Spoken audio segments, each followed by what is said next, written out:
one who sees, just like this body, this life, this sense of person, is like a burning candle. And one day this light will leave.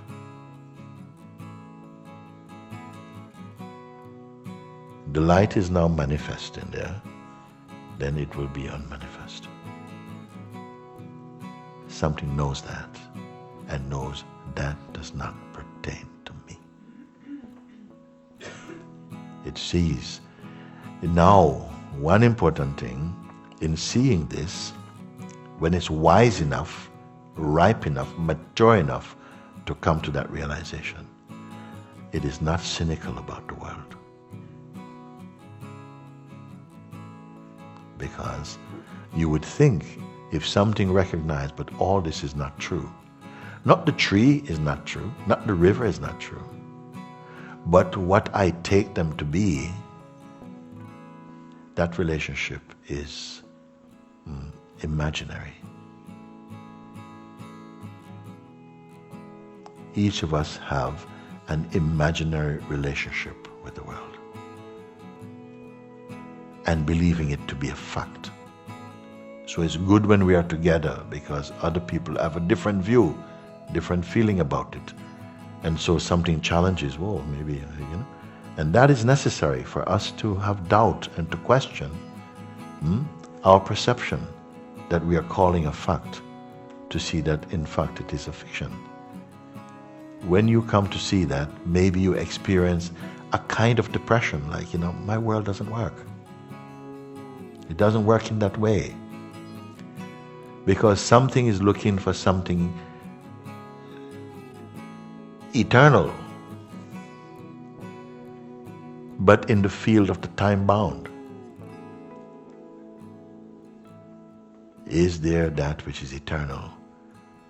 Yes. Your real being. Which is where right now? Yeah, it's here. Is it here as a conceptual conviction, an intellectual conviction, I know it's here. I'm not there yet. And then this voice is more accepted to be real because this is the voice that is felt. Behind it, you say, this is my felt being, When you do this, it hurts. It's tangible. This is real for me. Yes. But in dream also, in dream, it's also real for you in the dream moment also. I'm not here to argue with any of that. That's perfectly fine. How that is lived, I don't wonder about. My only aim and the only thing I consider to be important is for you to wake up to who you are. How you live, where you go, I don't know. Want to shave your head, wear slippers? I don't know. I don't mind. You're an astronaut or you are some archaeologist, doesn't matter actually. Because it is consciousness that is playing that show. I don't mind. Nothing is wrong with that. But that you wake up to the truth of what you are and not just to the idea. Because ideas also you cannot keep. They keep changing. Even your favorite concept, your favorite idea, you cannot sustain. It will change also. But yet at the same time, we kind of know this, but we won't admit it. Because it's a drug inside our system. And it wants more. It wants this. It wants that. And I say, well, how can I stop this drug? Come on. I say, start with observing and being aware that whatever you see, it's momentary. They're just clouds passing. Don't believe that. Notice it. Don't believe it. I'm not trying to sell you a belief. I'm only pointing out to what is. Therefore, I am not giving you a hardship. Whatever feelings you have, they come and go. Whatever thing you love, you see, it will undergo so many things that's happening around. That's also part of the fruit of your contact with it. You are to keep looking. Now, listen, everything that you see or experience, you come to notice, but wait a second, even if you keep focusing on it, if it is a phenomenon, if it is an object, and by object I don't just mean things like this. I mean, even a thought can be an object for me, meaning something perceived, phenomenal. And if you fix your attention on it, you'll find that you're not able to do it, it will go. Because it's a natural thing that they come and go. This is the marvelousness of consciousness. It is self-cleaning once you pay attention to it. But we are living in versions of consciousness created through our mind and the wrong belief that we are merely a person, you see. Everything is coming and going. Nothing is stable. But something is aware of the comings and goings. Always. The possibility to be aware of your awareness is there. But few are attracted to this by themselves. You have to be taught. Now I said to you that you begin by observing and confirming that yes, it's true, the nature of thoughts and feelings that they come and go, come and go. Are you to just spend your time observing them? Well, no. At a certain point, it becomes clear, yeah, it's traffic. You're watching traffic. It's just coming and going. Feelings coming and going. Now I feel sad, and then suddenly something come and feeling differently. But all this, there's awareness of it. No? Simple. Very simple. Okay? Awareness of it. All things coming and going. Okay? At some point, you're asked, okay, any number of things can keep coming and going. All day it can keep coming and going.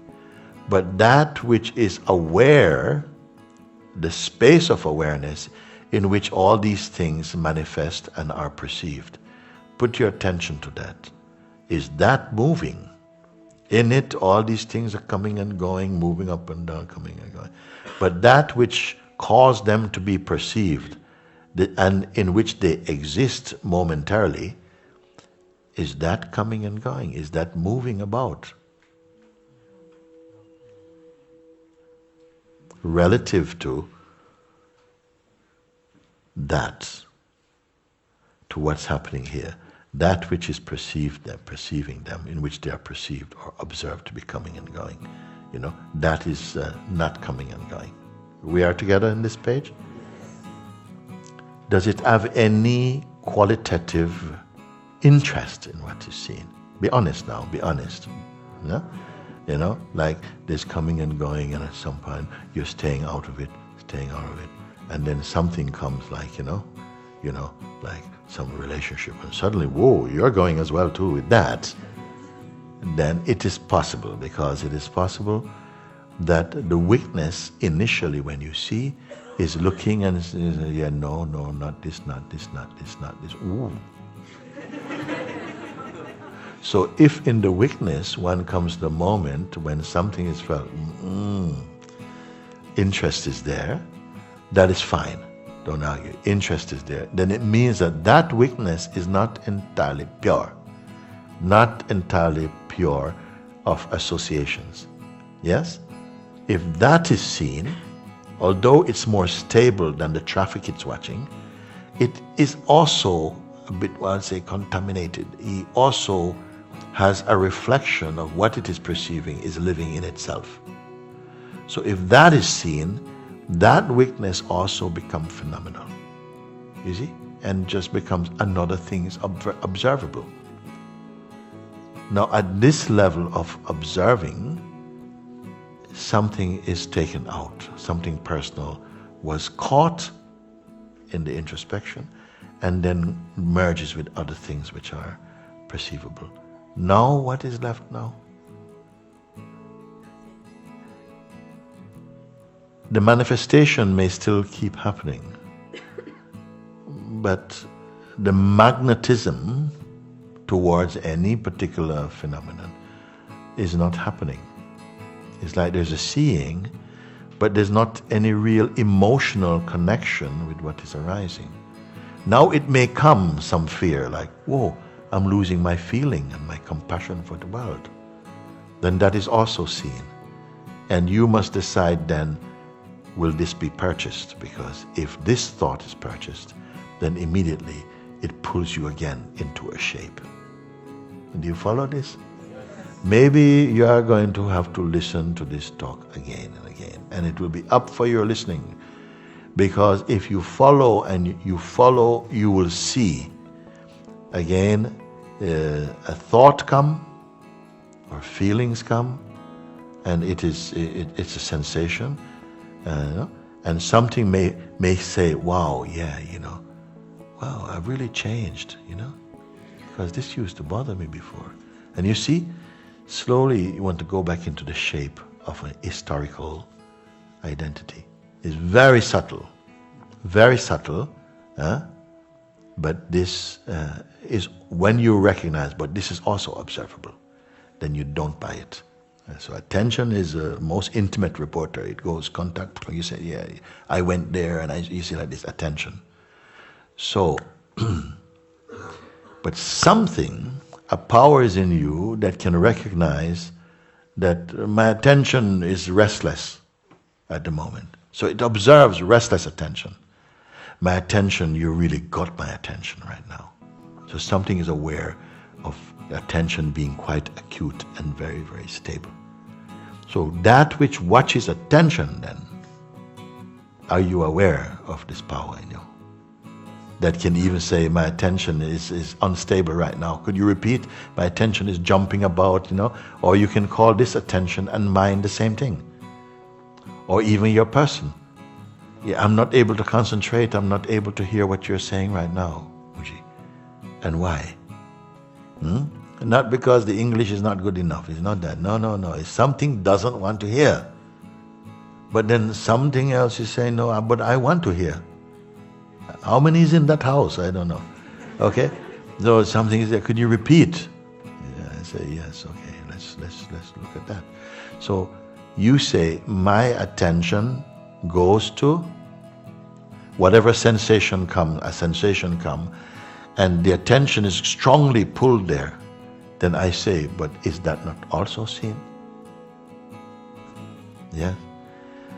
If you are not used to it, you may feel that, yes, I'm seeing here, but my seeing is so weak because it just wants to go whoosh back to this thing. But that is also seen. And if I speak to you like, you're going to get very annoyed with me and very irritated because the energy wants to go there. So it takes some time, some maturity, when the attention wants to go, but you are here, I'm not even my attention, you see. What are we talking like this for? This is I would say it's a divine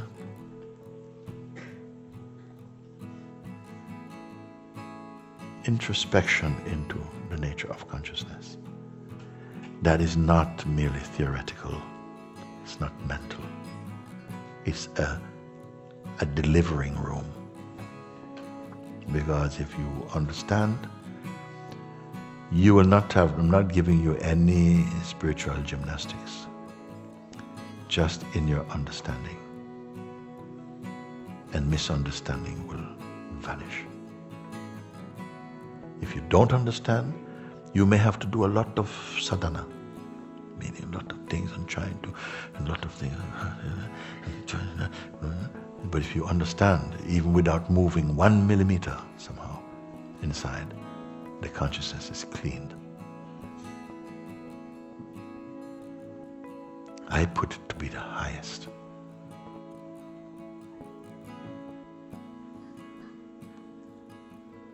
It is killing death.